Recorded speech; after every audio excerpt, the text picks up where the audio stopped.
que más allá de que hay lectores digamos, que hay muchos lectores que tienen sus propios poetas norteamericanos elegidos, deberíamos aclarar una poderosa tradición poética en el siglo XX, ¿no? ¿Qué es la poesía hoy, no? ¿Quiénes son los nombres? ¿Qué se mueve? Porque nosotros en América Latina tenemos como un corte que se produce en los 60 y los 70 y después hay como un gran espacio y no hay demasiadas traducciones, no hay translation of American poets, no hay muchas traducciones, entonces tenemos ahí como un vacío. Entonces vamos a aprovechar eso, que creo que es interesante para ver, ¿no? Who the new names are, what are the writing, not so much the poetics of every author, but yes, to see what's going on in the American poetry mainstream. Mainstream means usually what was innovative 20 years ago becomes the mainstream today. Go ahead. Lo que hace 20 años tenía un grado de innovación, hoy está, digamos, ocupando el espacio central de la poesía norteamericana. In the post-war period, post-World War II, there were many avant-gardes. We were wealthy in new poetry practices. Después de la Segunda Guerra Mundial había lo que dice Paul, muchos poetas que pertenecían a la vanguardia, a las vanguardias, y que había una gran práctica, pero también él tiene una antología, talking about that now, the anthology, because I want to make this define postmodern, modern. Él utiliza poco el término vanguardia y utiliza el término, él organizó una antología que se llama la poesía norteamericana postmoderna, pero postmoderna como significando postvanguardista, porque en inglés hay muchos autores que en lugar de escribir, hablar de las vanguardias, es decir, el término vanguardia, utilizan el término moderno o postmoderno. El término avant-garde casi ha caído en desuso, entonces a veces a nosotros nos confundimos, porque ellos están hablando de lo moderno y lo postmoderno, y nos lleva a otras significaciones del término. But today, while we have more poets than ever before, and much good poetry being written in the United States, we have 350 graduate writing programs devoted to poetry. Actualmente en los Estados Unidos hay 350 programas, graduate university programs. Yeah, MFA, Master of Fine Arts. Sí, hay 350 programas digamos, que dan título, ¿no? de escritura en Estados Unidos, y que bueno, que actualmente hay muchos poetas escribiendo y muchos buenos poetas en Estados Unidos, y bueno, y ahí está un proceso de transformación, ¿no? Yeah, and so in the time of Allen Ginsberg, post-war, there were maybe 2 graduate writing programs in the United States. In the 1980s, bohemianism had started to disappear because of a professionalized academic culture that was bringing... stop there. Bueno, Stop. Bueno, ya habrán entendido, pero bueno, hay cosas que hay que repetir, ¿no? Porque si no yo me pierdo también. Dice, en la época de Allen Ginsberg, en los 50, cuando publica, tenemos que acordarnos que publica Hoover en el 55, había 2 programas de escrituras en las universidades norteamericanas, contra, no me acuerdo ahora la cifra que dio, 350, ¿no? Pero para los 80 la bohemia había muerto, ¿no? Se había creado lo que no solamente dice Paul, sino que dicen otros poetas como una profesión académica de la escritura, ¿no? Como si fuera, ¿no? Que uno va a la universidad y saca, ¿no? Y estudia para ser cirujano, pero en este caso es un cirujano de otra índole, ¿no? So today, there's a post-romantic, post-neo-romantic moment in American poetry that is on the innovative side. So a new school came along. I don't want to be too complicated, but it's called language poetry, and it speaks against lyric, against narrative, against human voice, individual voice, against confession, self, subjectivity. And the result of it is a poetry that is so objectified and ironized as to be difficult to understand. Bueno, the post-romantic, and then we should speak a little bit more of the post-romantic and the neo-romantic. We'll see we had something, you know, kind of the sort, but not now. Okay. Él dice que, bueno, que en este momento hay como hay una nueva corriente post-romántica entre los poetas norteamericanos y neo-romántica. Y dentro de todo eso se da lo que ellos llaman los poetas del lenguaje, ¿no? Principalmente the New York School of Language Poets, yeah? Language poetry came around in the 80s following New York School, sí, but adopted some of the practices of New York School. Y es una poesía, bueno, que trata de como... Bueno, tiene cosas interesantes, ¿no? Porque por un lado trata de matar el yo, es una poesía que va contra la narrativa, es una poesía del lenguaje, es una poesía de mucho concepto, ¿no? Que no pero también es los poetas del lenguaje van digamos, contra la poesía, de alguna manera, la poesía celebratoria y la poesía confesional, ¿no?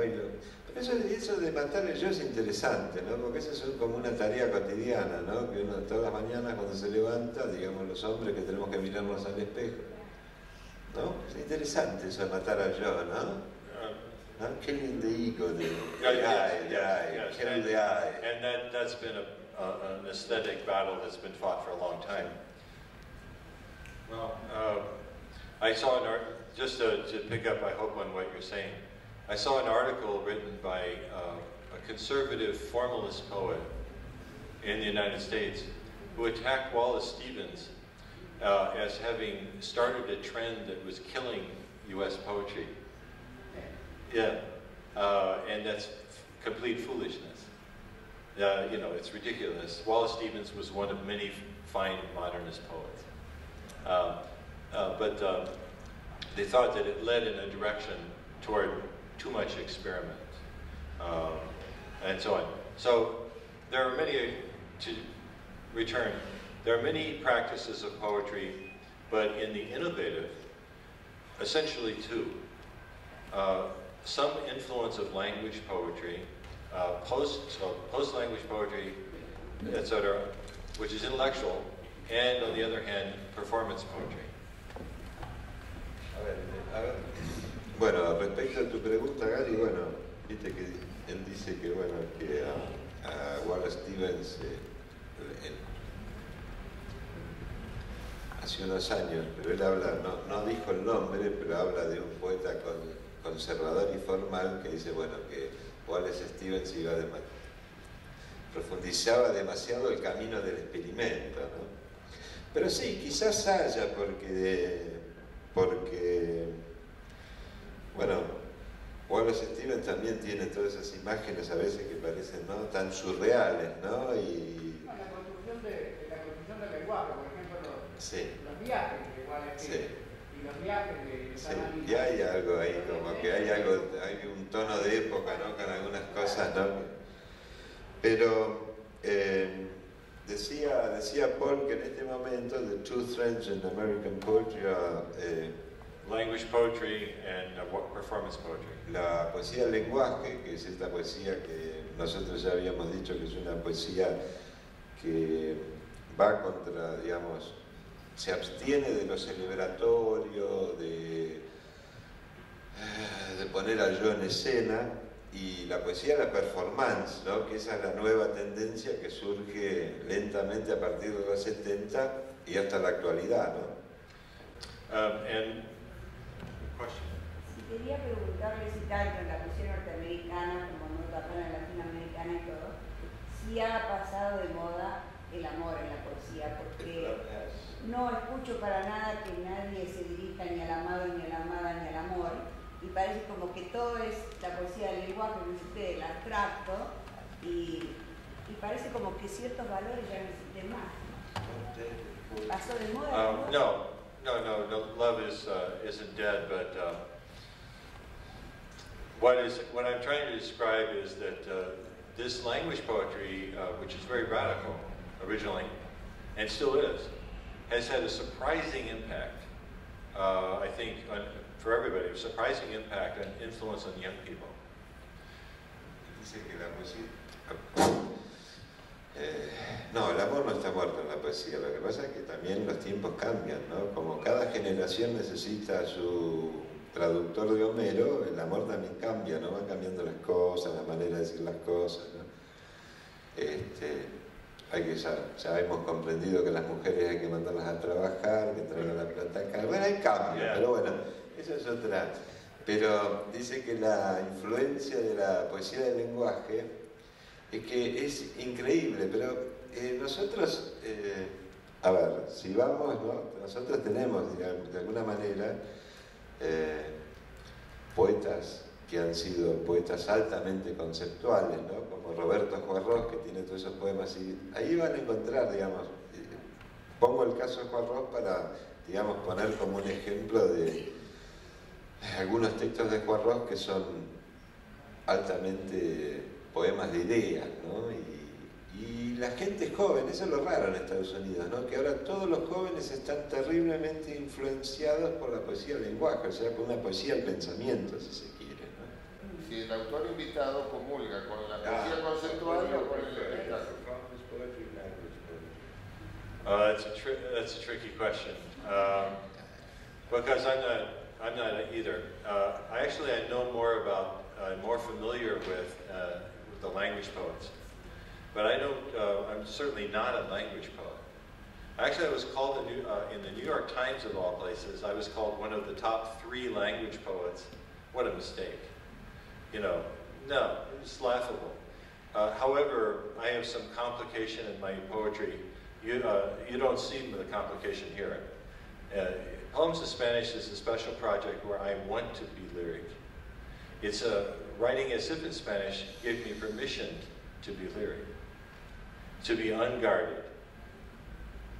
And I want to write with all the range possible. And I'm a little exhausted with poetry that's simply of the mind.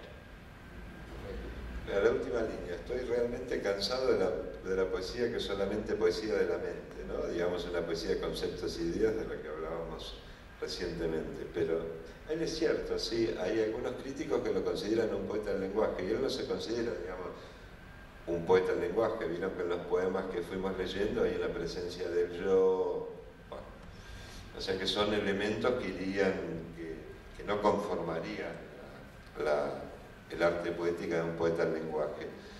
Pero lo que no entendí, que ahora le vamos a repreguntar, es cómo en este libro, que está escrito en inglés, que hay como una trampa, dice que tu pregunta también es tramposa, Ibáñez, pero bueno, eso ya lo sabemos, todo lo que sea. Pero este libro, que se llama Poemas en el Castellano, él plantea esto, digamos, como su propia salvación frente a la escritura de poesía. What do you mean with poems? What does poems in Spanish give you? You said you tried, well, this is a project, yeah?